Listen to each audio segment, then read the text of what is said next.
ہم اپنے قائد کو جانتے ہی نہیں ہیں، اپنے لیڈر رہنما کے بارے میں کچھ جانتے ہی نہیں ہیں، جسے قرآن نے لیڈر اور قائد اور رہنما آپ اور ہمارا بنایا ہے، اسے پوری زندگی کا ماڈل بنایا۔ لقد کان لکم فی رسول اللہ اسوۃ حسنہ کہہ کر ہم ان کے متعلق جانتے ہی نہیں۔ بہرحال اس کے لیے ہمیں جاننا ہے، اپنے بچوں کو بھی پہچان کروانی ہے، تاکہ مستقبل کے اندر وہ ایک عظیم انسان بن کر اپنے گھروں اور معاشروں کے اندر پھیلے۔ آپ کو یاد ہوگا کہ ہم نے تذکرہ کہاں چھوڑا تھا؟ بیعت عقبہ ہو چکی تھی، مدینہ کے کچھ لوگوں کو پتہ چل چکا تھا کہ مدینہ کے اندر، مکہ کے اندر اللہ کے نبی صلی اللہ علیہ وسلم تشریف لے آئے ہیں، اور پہلے چند لوگ گئے اور انہوں نے آ کر اپنے لوگوں کو بتایا، اور پھر اگلے سال آپ کو یاد ہوگا میں نے بتایا کہ جس مکہ کے اندر 12واں سال تھا اس وقت تشریف لے کر آئے، اور آپ کے ہاتھ پر تقریباً 6 افراد نے، 12 افراد نے اسلام قبول کیا۔ اس کے بعد وہ چلے گئے، اور مکہ کے اندر 13واں سال تھا حج کا، جب پھر یہ افراد تشریف لائے۔ ان کی تعداد 70 کے قریب تھی، بعض نے 73 رکھی ہے، بعض نے 75 بتائے ہیں، لیکن صحیح حدیث سے پتہ چلتا ہے کہ 73 مرد تھے اور 2 خواتین تھیں۔ یہ 75 افراد مشرکین مدینہ کے ساتھ تشریف لائے، حج کے ایام تھے، اور پھر خفیہ طور پہ اللہ کے نبی صلی اللہ علیہ وسلم سے بات چیت ہوئی کہ کس وقت اکٹھا ہوا جائے۔ ایام تشریق کی درمیانی رات، ایام تشریق 11، 12 اور 13 ہیں۔ 12 تاریخ ذی الحج کی تھی، اور یہ جون کا مہینہ تھا، اور 622 عیسوی کا سال تھا جب یہ طے ہوا کہ آدھی رات کو ہم اللہ کے نبی صلی اللہ علیہ وسلم کے پاس مینا کے ایک میدان کے کونے میں ہم اکٹھے ہوں گے۔ اور صحابہ فرماتے ہیں کہ اس طریقے سے رات کو اٹھ رہے تھے جیسے خاموشی سے پرندہ اپنے گھونسلے سے باہر نکلتا ہے، کہیں دوسروں کو خبر نہ ہو۔ ہم تعداد میں 75 تھے کہ کعب بن مالک رضی اللہ عنہ فرماتے ہیں ہم بارگاہ رسالت میں پہنچے، آپ صلی اللہ علیہ وسلم سے اپنی آنکھوں کو ہم نے ٹھنڈا کیا، اور پھر ابھی گفتگو شروع ہونے ہی والی تھی کہ آپ کے چچا عباس کھڑے ہو گئے اور ہم سے مخاطب ہوئے کہ دیکھو مدینہ کے لوگوں، ہمارے ہاں محمد کریم صلی اللہ علیہ وسلم کی ایک حیثیت ہے، اگرچہ ہم میں سے برادری کے کچھ لوگ مسلمان نہیں ہیں اور اکثریت مسلمان نہیں، لیکن اس کے باوجود ہم اپنے بھتیجے محمد صلی اللہ علیہ وسلم کی حفاظت کرنا جانتے ہیں۔ ہم نے مسلسل مکہ میں تمام ظلم و جبر کے مقابلے میں کھڑے رہے، اور ہم نے اپنے بھتیجے محمد صلی اللہ علیہ وسلم کی حفاظت کی۔ اب تم انہیں لینے کے لیے آئے ہو، یاد رکھو یہ معمولی کام نہیں ہے، تم گویا کہ اہل مکہ سے ٹکر لے رہے ہو، اور اہل مکہ طاقت میں، افرادی قوت میں تم سے زیادہ ہے، کہ تم اس ذمہ داری کو نبھا لو گے۔ اسد بن زرارہ رضی اللہ عنہ کھڑے ہوئے، کہنے لگے کہ حضرت عباس آپ راستے سے ہٹیے، ہمیں اپنے محبوب کی باتوں کو سننے دیجیے۔ اللہ کے نبی صلی اللہ علیہ وسلم ساتھ میں سنو، میں تمہیں دعوت دیتا ہوں اللہ کے ساتھ کسی کو شریک نہ ٹھہراؤ، زنا نہ کرو، اچھی اور خیر کے کام میں میری اطاعت کرو، اور اس پیغام کو لے کر اٹھ کھڑے ہو گئے۔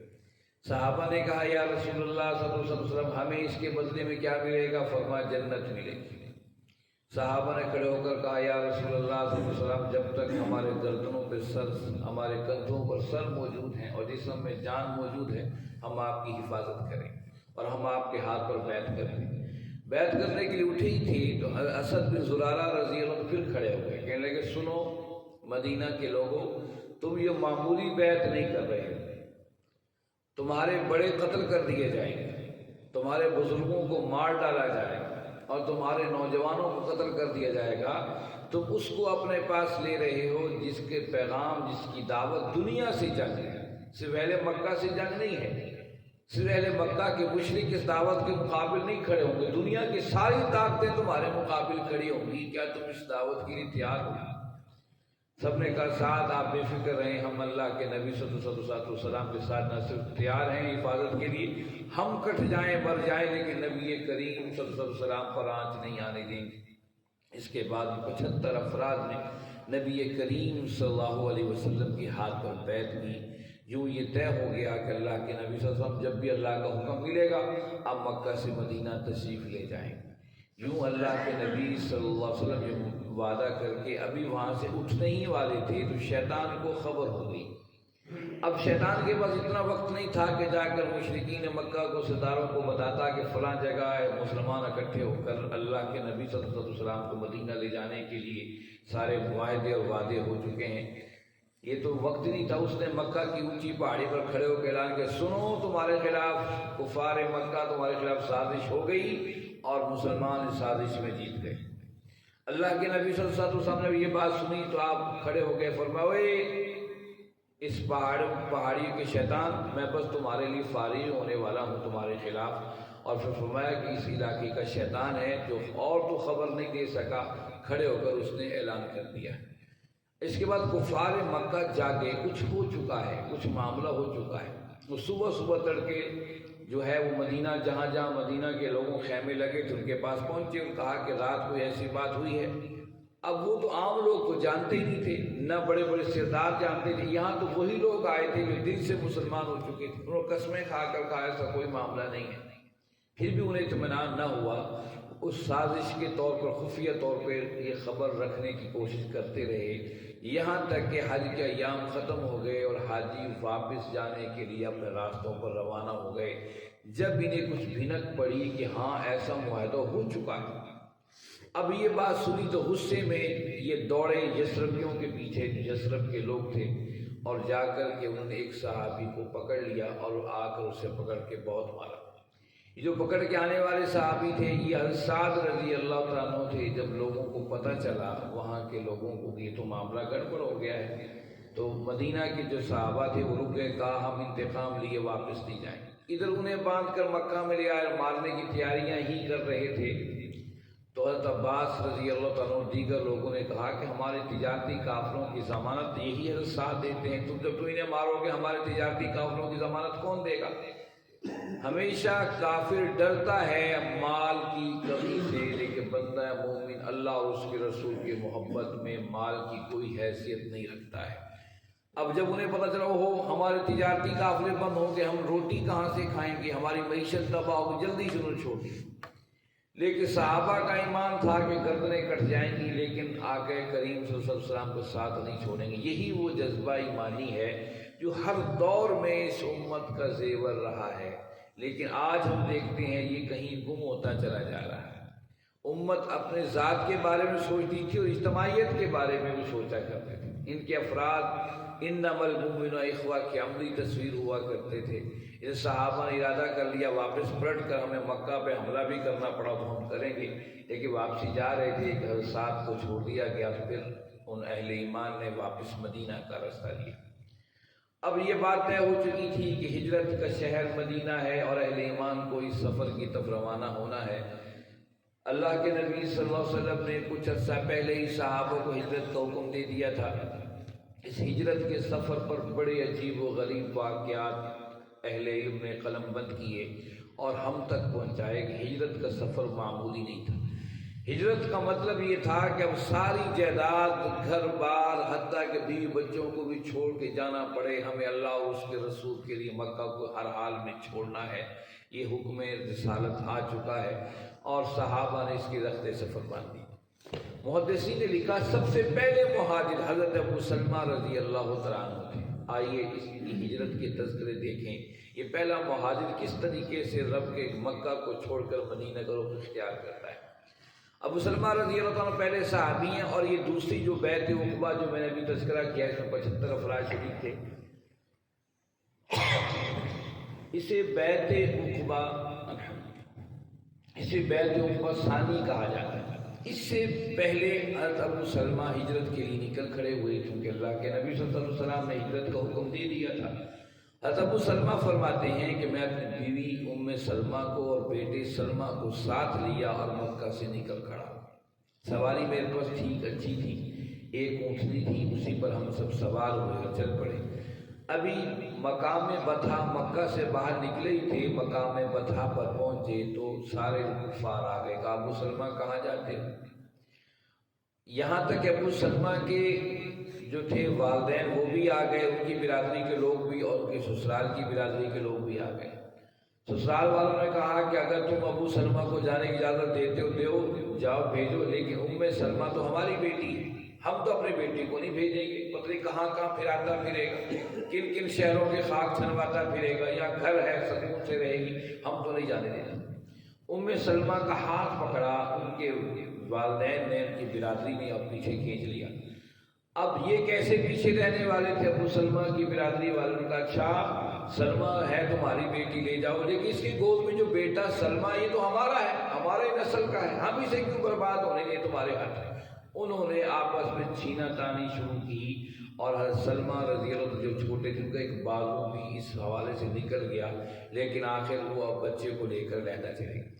یہ پہلی ہجرت ہے، ابو سلمہ تنے تنہا مدینہ کو اختیار کر رہے ہیں، اور بیٹا زخمی ہے، اس کو لے کر ایک برادری والے چلے گئے ہیں، اور لڑکی ان کی بیوی سلمہ کو لے کر اور چلے گئے۔ ابو سلمہ رضی اللہ عنہ مدینہ پہنچ کر قباء کی بستی میں ٹھہر گئے، اور بتانے لگے قباء کے لوگوں کو اب آقا کریم صلی اللہ علیہ وسلم تشریف لے کر آنے والے۔ یہ پہلے خوشخبری لے کر ابو سلمہ ہی پہنچے تھے مدینہ کے اندر کہ اب جلد ہی اللہ کے نبی صلی اللہ علیہ وسلم اب مدینہ آئیں۔ لیکن یہاں صورتحال یہ تھی، ماں بیٹے سے جدا ہے اور بیوی اپنے شوہر سے جدا ہے۔ سلمہ فرماتی ہیں کہ میں اپنے بیٹے سلمہ کو لے کر بطحا چلی جاتی، روز بیٹے کو نہیں، خود اکیلی چلی جاتی، بیٹا تو کے قبضے میں تھا دوسروں کے، چلی جاتی اور روتی کہ کیا ماجرا ہے کہ میرا بیٹا بھی اللہ جدا کر دیا ہے، شوہر کو بھی جدا کر دیا ہے۔ آخر لوگوں کو رحم آیا، سال پورا روتی نہیں، لوگوں کو رحم آیا کہ یار کیا کرتے ہو، بیٹا تو اس کے حوالے کر دیں، اور سلمہ کو حضرت سلمہ کے حوالے کر دیا، اور انہوں نے کہا کہ جا سکتی ہو تنہا چلی جاؤ، ہم تمہارا ساتھ نہیں دیں گے۔ اور حضرت سلمہ رضی اللہ عنہا اس ہجرت کا ذکر کرتی ہیں کہ میں اپنے بیٹے سلمہ کو ساتھ لیے اونٹنی پر 550 کلومیٹر کا سفر تنے تنہا کرنے کے لیے تیار ہو گئی، اور میں نے صحراؤں کا رخ کیا۔ اب تو ہر طرف جدید زمانہ ہے، سڑکیں بن چکی، یہ صحرائی راستہ تھا جس پر تنے تنہا یہ عورت اللہ اور اس کے رسول کی محبت میں سرشار اپنے بیٹے کو سینے سے لگائے روانہ ہو گئی۔ ادھر عثمان بن طلحہ رضی اللہ عنہ ابھی ایمان نہیں لائے تھے، یہ خانہ کعبہ کے کنجی بردار تھے، یہ آ رہے تھے باہر سے سفر کرتے ہوئے، تجارتی سفر کے لیے گئے تھے، کسی اور کام کے لیے۔ انہوں نے دیکھا کہ ایک عورت ہے اور صحرا کے تنہا بیٹے کو سفر کر رہی ہے، یہ بڑی عجیب بات تھی۔ صحراؤں میں تو انسان ختم ہو جاتا ہے، تنے تنہا فرد کا صحراؤں میں چلنا بڑا مشکل ہوتا ہے، راستہ بھٹک سکتا ہے، جنگلی جانوروں سے کھا سکتے ہیں، صحرائی جانوروں سے ختم کر سکتے ہیں۔ بڑے حیران ہوئے، دور سے آواز دی، اس عورت کو روکا اور قریب آئے، کہا من کون ہو؟ کہا میں ابو سلمہ کی بیوی سلمہ ہوں، یہ میرا بیٹا سلمہ ہے۔ اب ان کی یہ محبت کا انداز تو پورے مکہ میں مشہور ہو چکا تھا، پتہ چلا عثمان بن طلحہ کو کہ معاملہ یہ ہے، کہنے لگی میری بہن میں اپنی ذمہ داری لیتا ہوں کہ میں تمہیں پہنچا دوں۔ سلمہ فرماتی ہے میں نے زندگی میں عثمان بن طلحہ جیسا شریف انسان نہیں دیکھا، جہاں پر بھی رکنا ہوتا میں اشارہ کرتی اور میں سواری کو بٹھاتی، اور عثمان بن طلحہ دور چلے جاتے اور میں اترتی اپنے بیٹے کو لے کر، اور جو کام کرنا ہوتا کھانا پینا کوئی ہوتا تو کر لیتی، پھر سوار ہو جاتی، پھر عثمان بن طلحہ میرے اونٹ کی نکیل پکڑ کر چل پڑتے۔ یعنی اس طرح ہم نے سفر کیا، سارے سفر میں کوئی بات عثمان بن طلحہ نے کوئی بات مجھ سے نہیں کی، نہ میں نے ان سے کی۔ جب قباء کی بستیاں قریب نظر آئیں، مجھے عثمان بن طلحہ نے کہا دیکھیے وہ قباء کی بستی نظر آتی ہے، وہاں پر تمہارے شوہر ابو سلمہ موجود ہیں، جاؤ تم چلے جاؤ۔ آپ کو معلوم ہے یہی سلمہ آگے بڑھ کر المومنین بنی تھی۔ میں نے آپ کو تذکرہ جب کیا تھا امہات المومنین میں کہ ہماری مائیں کون کون سی ہیں، اللہ کے نبی صلی اللہ علیہ وسلم کی نکاح میں کون سی خواتین آئی ہیں، یہ سلمہ جن کا میں سفر کا ذکر کر رہا ہوں، آگے چل کر یہ المومنین بنی، اللہ کے نبی صلی اللہ علیہ وسلم کے حرم میں داخل ہوئی، آپ کی بیوی بنی۔ یہ تھا حضرت ابو سلمہ کا ہجرت کا سفر۔ اب ایک اور کا سفر کا اندازہ لگا، یہ سہیب رومی ہے، سہیب روم کے رہنے والے تھے۔ کہیں خبر سنی کہ وہ مکہ کی سرزمین میں اس آخری نبی نے آنے والے نے آنا ہے، بس بہت عرصہ پہلے اپنی کتابوں میں پڑھ کر یہ روم کا سہیب آ کر مکہ میں لوہا گری کا کام شروع کر دیا، یہ تلواریں اور نیزے بناتے تھے۔ اور پھر جب اسلام کی شمع روشن ہوئی، سب سے پہلے لوگوں میں لبیک کہنے والے یہ سہیب رومی تھے۔ انہوں نے یہاں شادی نہیں کی تھی، غرض اسی لیے آئے تھے کہ میں اپنے محبوب کو دیکھوں گا اور ایمان لے آؤں۔ یہ صہیب رومی نے اسلام قبول کر لیا۔ ابھی ان کی ہجرت کا سفر کا اندازہ لگائیے، انہوں نے دیکھا کہ اب میں جا رہا ہوں، یہ نکل کھڑے ہوئے تنے تنہا۔ اب کفار نظر میں تھے کہ ہجرتیں سب نے کرنی ہے، ہم نے سب کو پکڑنا ہے۔ صہیب رومی ابھی مکہ سے باہر نکلے ہی تھے کہ سارے کفار جو ہے آپس میں پتہ چلا صہیب نکل کے وہ گھیرا ڈال دیا۔ آپ ایک اونچی جگہ پر کھڑے تھے۔ صہیب رومی نے کہا کہ تم سب جانتے ہو کہ میں تیر اندازی کا ماہر ہوں اور میرے ترکش میں اتنے تیر ہیں کہ میں تم میں سے ہر ایک کا نشانہ لے سکتا ہوں، لیکن اگر تمہیں دولت چاہیے ہے تو میں تمہیں دولت کا پتہ بتاؤں گا، اگر اس کے بدلے تم چاہتے ہو مجھے چھوڑ دو۔ انہوں نے کہا نہیں، ہم تو یہی تو کہنے آئے ہیں، تم یہاں آئے تھے غربت کی حالت میں اور یہاں تمہارے پاس وسائل و پیسہ تمہارے پاس آ گیا ہے، اب پیسہ آ گیا ہے تم ہمیں چھوڑ کے جا رہے ہیں۔ کہا سنو، پھر میں نے اپنی جائیداد کو اور اپنی دولت کو اپنے گھر میں فلاں جگہ دفن کر دیا ہے، میں ساری زندگی کی پونجی وہاں رکھی ہے، وہ لے لو اور مجھے اپنی زندگی کی پونجی کی طرف جانے دو۔ ان کی زندگی کی پونجیاں کیا تھیں؟ اللہ اور اس کے رسول کی اطاعت۔ اللہ اور اس کے رسول کی اطاعت پر ساری دنیا کی پونجیوں کو انہوں نے قربان کر دیا تھا۔ اور صہیب رومی اس طریقے سے پہنچے۔ آئی ہجرتوں کے سفر میں عمر بن خطاب بھی تھے، ان کے ہجرت کا انداز بھی زبردست تھا۔ آپ بعض روایت میں 60 افراد کو لے کر ہجرت کے لیے نکلے، بعض روایت میں 20 افراد کو لے کر نکلے، لیکن بخاری اور مسلم نے جو ان کی ہجرت کا تذکرہ کیا ہے ان کے ساتھ 2 افراد تھے، ایک حضرت عیاش بن ربیعہ رضی اللہ عنہ، ایک حضرت حشام بن عاص رضی اللہ عنہ۔ اور آپ یہ تینوں افراد جب نکلے اور قباء کے اندر پہنچ گئے، ابھی قباء کے اندر پہنچے ہی تھے، رستے میں حشام کو پکڑ کے لے گئے کفار مکہ۔ اب ان کے ساتھ عیاش بن ربیعہ ان کے ساتھ تھے، عیاش بن ربیعہ ان کے ساتھ تھے۔ عیاش بن ربیعہ کی ماں اور ابو جہل کی ماں ایک ہی تھی۔ ابو جہل کو پتہ چلا کہ میرا ماں جایا بھائی تو وہاں پہنچ گیا ہے، یہ آئے قباء کے اندر، ابو جہل آیا اپنے ساتھ 2-4 بندوں کو لے کر، اور عیاش بن ربیعہ سے کہا کہ کیا کرتا ہے، تیری ماں نے قسم کھائی ہے کہ جب تک میرا بیٹا نہیں آتا میں سر میں کنگھی نہیں کروں گی اور میں دھوپ میں بیٹھی رہوں گی، اس لیے جاؤ اپنی ماں کا خیال کرو۔ کن چکروں میں پڑ گئے ہو مدینہ، پہلے ماں کی وہ خبر لو۔ عمر فاروق رضی اللہ عنہ عیاش سے کہا، عیاش بن ربیعہ سے، عیاش اگر تمہاری ماں کنگھی نہیں کرے گی، جب جوئیں سر میں پڑے گی تو کنگھی خود ہی کر لے گی، مکہ کی تپش اور دھوپ اسے لگے گی، وہ سائے میں آ کے بیٹھ جائے گی، ان کے چکروں میں نہ پڑو، مجھے لگتا ہے یہ دھوکہ دیں گے۔ عیاش بن ربیعہ فرمایا، عمر میری ماں ہے، میری ماں ہے، ساری زندگی میں نے ماں کی خدمت کی ہے۔ وہ کیسے لوگ تھے، ایک طرف بیٹیوں کو زندہ دفن بھی کرتے تھے، دوسری طرف اتنا احترام بھی ماؤں کا کیا کرتے تھے۔ یہ عرب کے لوگوں میں بعض خاصیتیں بھی بڑی عجیب تھیں۔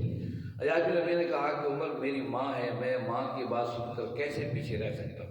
اور عمر نے فرمایا پھر میری اونٹنی لیتے جاؤ، یہ بڑی ہوشیار ہے، کہیں تمہیں شک پڑے تو وہیں سے بھاگ کر واپس مدینے آ جانا۔ کہا ٹھیک ہے۔ عیاش بن ربیعہ اپنے اونٹنی پر بیٹھے، جب کچھ دور آگے نکلے تو ابو جہل نے کہا کہ میرا اونٹ جو ہے یہ تھوڑا سا لنگڑا رہا ہے، کیوں نہ مجھے تم اپنی اونٹنی پر بٹھا لو، ہم اکٹھے سفر کریں۔ عیاش بن ربیعہ نے کہا کہ میرا ماں جایا تو ہے، میرے ساتھ کیا کرے گا؟ اپنے اونٹنی بٹھائی ہی تھی کہ ابو جہل اور 2 دوست جو اس کے ساتھ تھے پل پڑے اور 10 رسیوں سے باندھ کر مکہ لے آئے، اور مکہ میں اعلان کیا دیکھو جس طرح ہم اپنے بیوقوف کو پکڑ کے لے کر آئے، تم بھی جاؤ اپنے اپنے بیوقوفوں کو پکڑ کے لاؤ، یہ تو بگڑتے چلے جا رہے ہیں۔ اور پھر انہیں آ کر بند کر دیا گیا۔ یا اکا دکا صحابہ مکہ سے نکلتے، سب کچھ چھوڑتے، اللہ اور اس کے رسول کی محبت میں ہجرتیں کرتے نظر آتے ہیں۔ لوگوں انہوں نے اپنے مال کو، اپنے وسائل کو اللہ اور اس کے رسول کے سامنے کوئی حیثیت نہیں، ہمیشہ اپنے گھر اور بستیاں پیارے ہوتے ہیں۔ میں نے ایک دفعہ ذکر کیا تھا، یہ بالکل بارڈر کے ساتھ آزاد کشمیر کے ساتھ ایک علاقہ ہے، اور اوپر انڈین آرمی کی پوسٹیں ہیں، نیچے وہاں پر مسلم عام کشمیری لوگ رہتے ہیں۔ وہ روز انڈین آرمی کے لوگ وہاں نشانہ بازی کرتے ہیں، بھئی کس گائے کے کان کو ہم نے اڑانا ہے، سنیپر والے کبھی کسی ٹانگ کو اڑانا ہے، کس کو اڑانا ہے، وہ نشانے باندھتے ہیں۔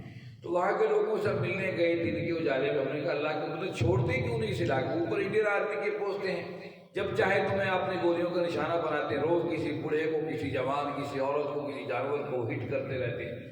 وہ کہنے لگے ہم علاقے کو چھوڑ کر کیسے جائیں، ہمارے بڑوں کی ہڈیاں بھی یہاں محفوظ ہیں۔ تو اپنی جگہ لوگوں کو بڑی پسند ہوتی ہے جہاں انسان نے زندگی گزاری ہوتی ہے، چاہے وہ چلا بھی جائے نکل بھی جائے، خواب کے اندر بھی وہی جب خواب دیکھتا ہے وہی بچپن کے گھر اور رہائش ہے جہاں اس نے وقت گزارا ہوتا ہے، خواب میں بھی وہی نظر آتے ہیں۔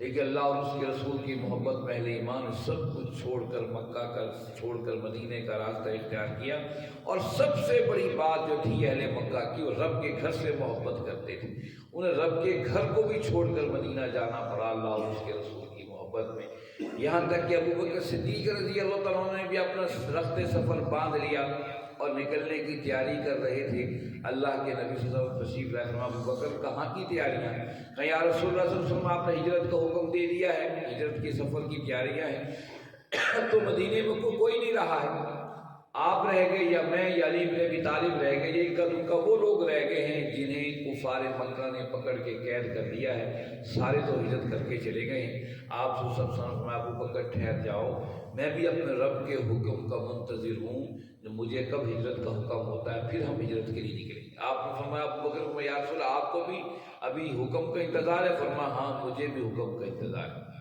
تم لوگوں کو میں نے حکم دیا ہے، میں کسی اور کے حکم کا پابند، اس کے حکم کا مجھے انتظار ہے۔ یوں ابوبکر صدیق رضی اللہ تعالیٰ ٹھہر گئے اور اللہ کے نبی صلی اللہ علیہ وسلم اپنے رب کے حکم کا انتظار کرنے لگے۔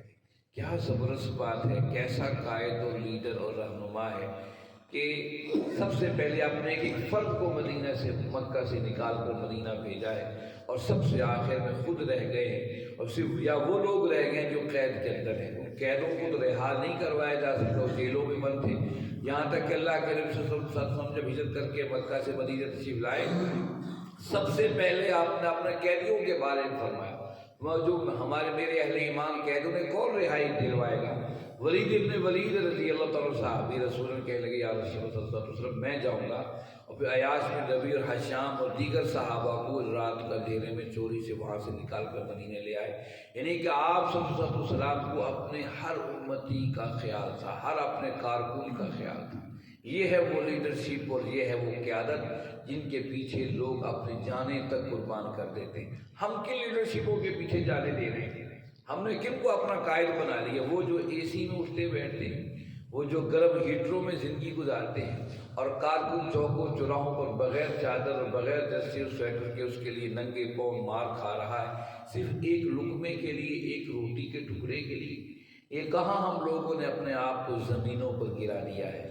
اللہ کے نبی صلی اللہ علیہ وسلم لیڈرشپ دیکھیے، کہا قرآن لقد کان لکم فی رسول اللہ اسوۃ حسنہ، لیڈر و قائد تمہارے محمد کریم صلی اللہ علیہ وسلم ہیں، ان کی زندگی کو جب رہنما بنا لو گے تو کبھی دنیا میں ناکام نہیں ہوگے۔ اور کیسے لیڈر ہیں؟ آپ نے نہیں کہا پہلے اپنی جان بچاؤ، یہ مکہ والے مار کھاتے ہیں تو مار کھاتے رہیں، نہیں، آپ ایک ایک فرد کو پہلے مکہ سے مدینے نکال دیا ہے۔ صرف وہ لوگ بچ گئے ہیں جو قیدوں کے اندر جیلوں میں بند ہیں، جو ان کی سہولتیں جھیل رہے ہیں، جنہیں جکڑ رکھا ہے زنجیروں میں رسیوں میں، لیکن فکر ان کی بھی ہے، لیکن اتنی افرادی قوت نہیں ہے ان کو یہاں سے رہا کروایا جائے۔ مقافات عمل یہی ہے کہ مدینہ جا کر افراد کو پھر بھیجا جائے۔ آپ نے مدینہ جا کر سب سے پہلے انہی کی فکر کی۔ آؤ ایسے قائد کو کیوں نہ ہم تلاش کریں، ایسے قائد کو ہم اپنی زندگی کا حصہ کیوں نہ بنائیں؟ ہم کیوں غیروں کو لیڈر و قائد بنا بیٹھے؟